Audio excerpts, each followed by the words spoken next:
గడిచిన 3 రోజుల్లో పాత బస్తీలో 5 హత్యలు జరగడం కలకలం రేపుతుంది. శాలిబండలో నిమ్రా ఫాస్ట్ ఫుడ్ యజమాని రఫీక్ హత్య జరిగింది. ఆసిఫ్ నగర్లో అలీం అనే యువకుణ్ణి దారుణంగా హత్య చేశారు. కాచిగూడలో రైల్వే ట్రాక్ పై కజార్ మర్డర్. సనత్ నగర్లో అజహర్ అనే రౌడీ షీటర్ని కొందరు దుండగులు నరికి చంపారు. అలాగే బాలాపూర్లో ముబారక్ సిగార్ హత్య. మియాపూర్ నడిగట్ట తండాలో 12 ఏళ్ల మైనర్ బాలిక హత్య. ఆ తరువాత అడ్డగుట్టలో రోజా అనే మహిళ దారుణ హత్యతో ప్రజలు భయాందోళనకు గురవుతున్నారు.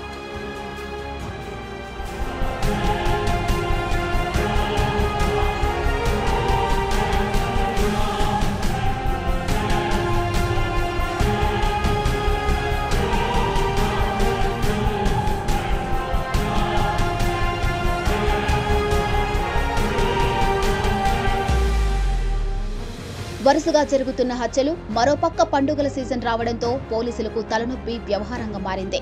దీంతో 3 కమిషనరేట్ల బాసులు రంగంలోకి దిగారు. పెరుగుతున్న నేరాలపై ఫోకస్ పెట్టారు. అర్ధరాత్రి సిటీ సిపి శ్రీనివాసరెడ్డి పాత బస్తీ పోలీస్ స్టేషన్లో ఆకస్మిక తనిఖీలు చేశారు. బస్తీలు, కాలనీలు, ప్రధాన ప్రాంతాల్లో గస్తీ విషయం ఆయన స్వయంగా పర్యవేక్షించారు.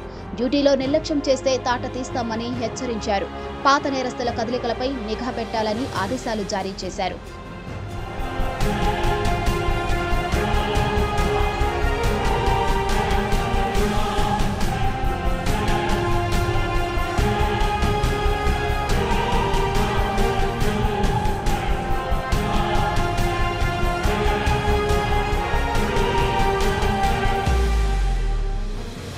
ఇక బాసులకు కోపం రావడంతో పోలీసులు నాకాబందీ నిర్వహిస్తున్నారు.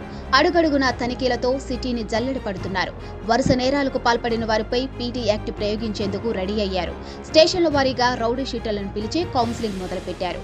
ఏది ఏమైనా సిటీలో లా అండ్ ఆర్డర్ కట్టడి చేయాలని, లేదంటే బయటికి వెళ్లాలంటేనే భయం వేసే పరిస్థితులు వచ్చేలా ఉన్నాయని జనం వాపోతున్నారు.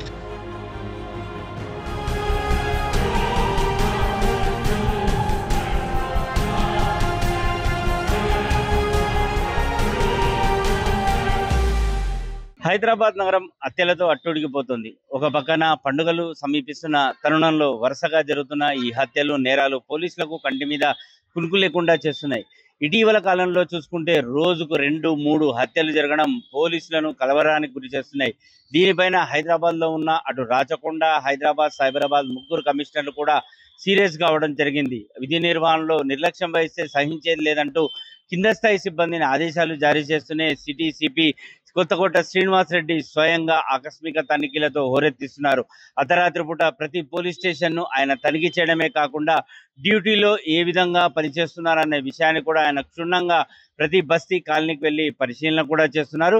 ఎప్పుడైతే సిటీ కమిషనర్లు రంగంలోకి దిగారని తేయడంతో కింద స్థాయి సిబ్బందిలో కూడా అలజడి మొదలైంది. మొత్తం కాలనీలు, బస్తీలన్నీ కూడా నేరస్తులను ముందుగానే గుర్తించి నేరాలు నిరోధించేందుకు గాను ఈ నాకాబందీ, ఆ తర్వాత తనిఖీలతో హోరెత్తించడం కూడా జరుగుతుంది. అంతేకాకుండా ఇటు బోనాల పండుగ దగ్గర పడుతున్న నేపథ్యంలో మొత్తం హైదరాబాద్ లో ఉన్న ఈ రౌడీ షీటర్లందరినీ కూడా పోలీసులు కౌన్సిలింగ్ ఇవ్వడం కూడా జరుగుతుంది. ఇప్పటికే చాలా మంది కరుడు కట్టిన నేరస్తులను జైలుకు పంపించడమే కాకుండా వారందరికీ కూడా నగర బహిష్కరణ అనేది విధించారు. ఇక ఏదైతే ఈ హత్యల వ్యవహారానికి సంబంధించి పరిశీలించిన పోలీసులు వరుసగా నేరాలకు పాల్పడుతున్న వ్యక్తులపైన కూడా పీడీ యాక్ట్ అనేది నమోదు చేయడానికి సిద్ధమైనారు. ఏదేమైనప్పటికీ పోలీసులు మాత్రం ఇప్పుడు చాలా సీరియస్ గా స్పందిస్తున్నారు. కేవలం హత్య అనే కాదు, చిన్నపాటి నేరం జరిగినా సరే ఖచ్చితంగా వారిని జైలుకు పాలు చేయాలని చెప్పేసి ఆదేశాలు జారీ చేయడంతో సిబ్బంది కూడా అదే తరహాలో రాత్రింబవళ్లు కష్టపడడం జరుగుతుంది.